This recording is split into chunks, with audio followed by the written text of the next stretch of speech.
What is going on, guys? How are you all doing today? Hope you guys are doing fantastic as always. Today coming at you guys with another install video for the M235i. A lot of you guys have been asking what's up with the M235i, what are you going to do to it next? So finally have a little bit of an update video and an install for you guys. Let's get right into it.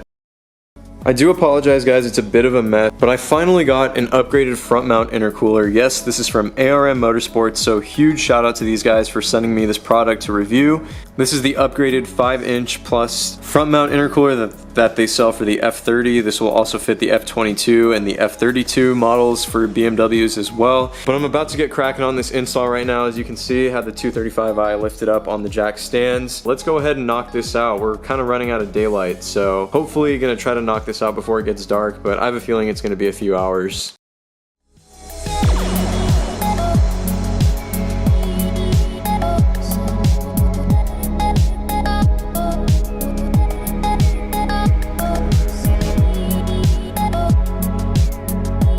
So just a quick look at the intercooler for you guys. This is the upgraded 5-inch ARM intercooler that they sell for the F30.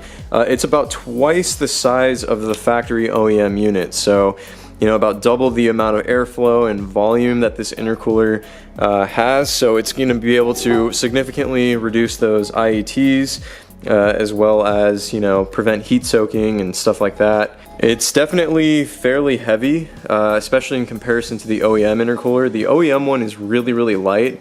This is definitely a lot heavier, but with any aftermarket intercooler upgrade, they're definitely going to be heavier just because of that size increase. Yeah, I'm really excited to get installing this. So we're going to go ahead and take the undershield tray off of the 235 and we'll get started on removing the old intercooler out.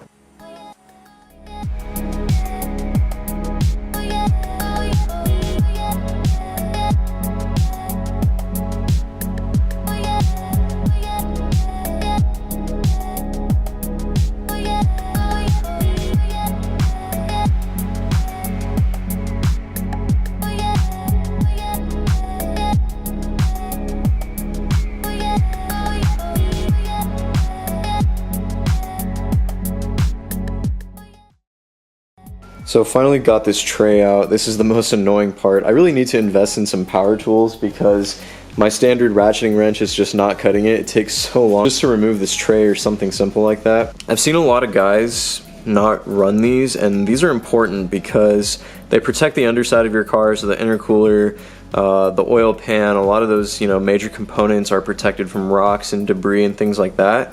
And it also helps with airflow on the underbody of the car, in addition to like sound insulation, so you don't get as much road noise and stuff coming through the cabin. It's pretty important to have this on your car. This is the intercooler, the OEM one, and I'm not gonna lie, I completely forgot how to take this out, so probably gonna resort to the internet to look at what to do or what are the proper steps.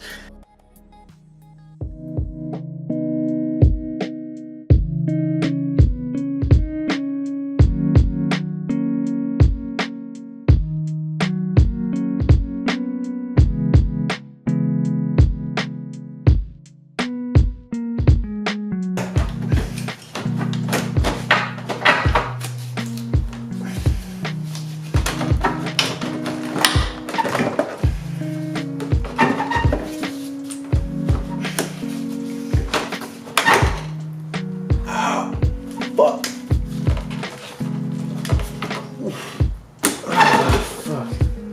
Ow, shit, my finger. Ow, oh, fuck. That hurt. Don't know if you guys could hear that, but ow, my thumb got snagged up against some sort of clip. Ow, that hurts so bad. Whew, okay.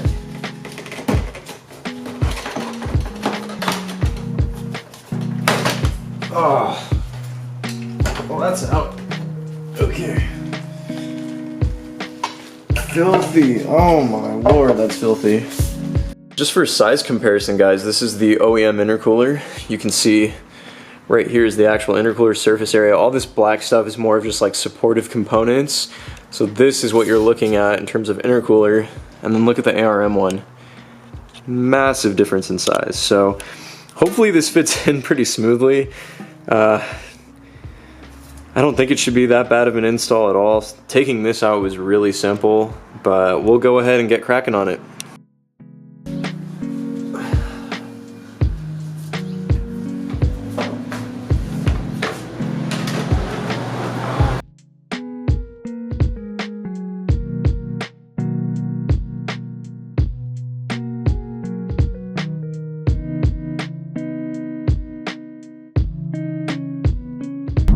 So I successfully installed the front mount intercooler provided by ARM Motorsports, and it's actually been a few days now. I wanted to give it some time to break it in essentially and really kind of gather my thoughts and impressions on this bolt-on piece. I truly wanted to see, did this intercooler make a difference or not? So yes, they provided me with this intercooler, but of course I'm still going to be providing my honest and thorough impressions in regards to this aftermarket intercooler. And so far, I gotta say, I'm pretty happy with it. So in terms of the overall performance gain on the car, I haven't gotten a chance to run like data logs or measure the IATs essentially. But what I have to say with intercoolers, it's kind of interesting because it is a bolt-on mod, but I would consider an intercooler to be more of a supportive mod that is going to just help your car run more consistent and run better overall. This doesn't necessarily equate to an increase in performance, but rather a performance consistency. When you bolt on this intercooler and you start driving the car, chances are you're probably not going to notice any difference in terms of power, or if you floor the car is not going to feel immensely faster or anything. And that's just how most bolt-ons with these cars are going to go until you add a tune. Now, where you do see a difference, at least with the butt dyno on this car, is after a few consecutive pulls. So if you're really starting to hammer the car and maybe you're doing like 5 or 6, wide open throttle runs, or you're doing a canyon run, midway through, you're going to start to see more of a performance consistency with this intercooler. Whereas with the stock intercooler, you would feel that heat soak and you would feel a bit of a drop in power. And that's mainly due to that heat and those IATs, which have been increased. Now, just some quick specs on this ARM Motorsports intercooler. The core of the intercooler itself is about 36% larger than the OEM piece. And then the frontal area is about 120% larger. So the OEM frontal portion of the intercooler sits at about 100 cubic inches in volume, whereas the ARM Motorsports one is about 220 cubic inches. So there's a massive increase in size and overall flow capabilities with this intercooler. In terms of the installation, pretty straightforward. Given that this is an F30 and F22 intercooler, it's kind of designed to be like a one-size-fits-all. I found it a little bit troubling to fit it in the 2 Series. It was a little bit harder to fit it in just because the engine bay in these cars is a little bit more cramped than like a 3 or 4 Series counterpart. But overall, I was still able to fit it with no problems, and I did it by myself. So if I'm able to do it, then trust me, any of you guys are able to do it as well. So the other thing that's really nice is it didn't really require any cutting or modifying of the underside compartment where the intercooler fits. You basically just pop the old one out and then you insert the new one in, and like I was saying, it's very, very straightforward. So what do I like about the intercooler? Well, like I was saying, it's a pretty straightforward install. It was a little bit difficult on the 2 Series because there's a little less room to work with, but overall, nothing crazy by any means.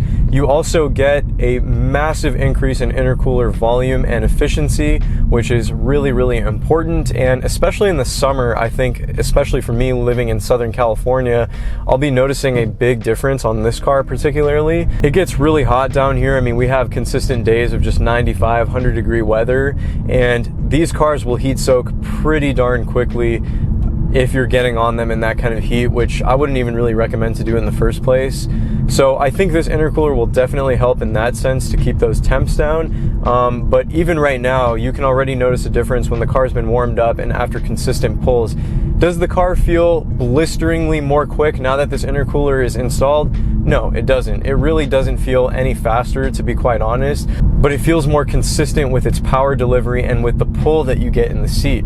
And that's really what that intercooler is there to provide. And it's also just a beneficial mod to the car. It's going to be healthier to have cooler and more consistent air temps going into the engine. I think the only con that I would have to mention about this intercooler is the fact that it is significantly heavier than the OEM one. The OEM unit weighs maybe 2 to 3 pounds at most, whereas this intercooler weighs a good 10 to 12 pounds, I would say. So definitely a weight increase in that aspect. But what I've found is that any aftermarket intercooler that you go with will weigh significantly more than the OEM one. And I think it's just because of the materials that are used and obviously the larger size of the intercooler itself. But these units are heavier, so that is more weight. Is it really going to make a significant difference for most people? Not at all. Unless if you're some major track junkie that's looking to shed weight everywhere you can, that might be a serious con. But for the most part, you know, for most people, they're not going to care about that weight increase.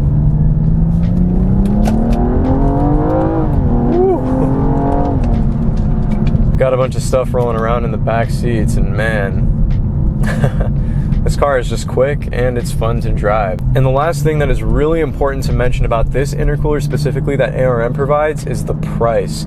It is priced so competitively at around $330 or so. Man, it is, you really, for the money, you're getting a really high quality bolt-on piece, and especially compared to the price of many of the other aftermarket intercooler solutions, ARM has some of the best pricing around. And I think that's really like one of the biggest selling points for a lot of enthusiasts, is that it's just really affordable parts and they are very high quality as well. But that's going to conclude it with this review of the ARM Motorsports front mount intercooler. I'm really happy with it. I mean, the car is full bolt-on now completely, so you know, it drives amazing, it's very consistent, and I really have this car where I want it right now. It just has that very nice OEM plus vibe.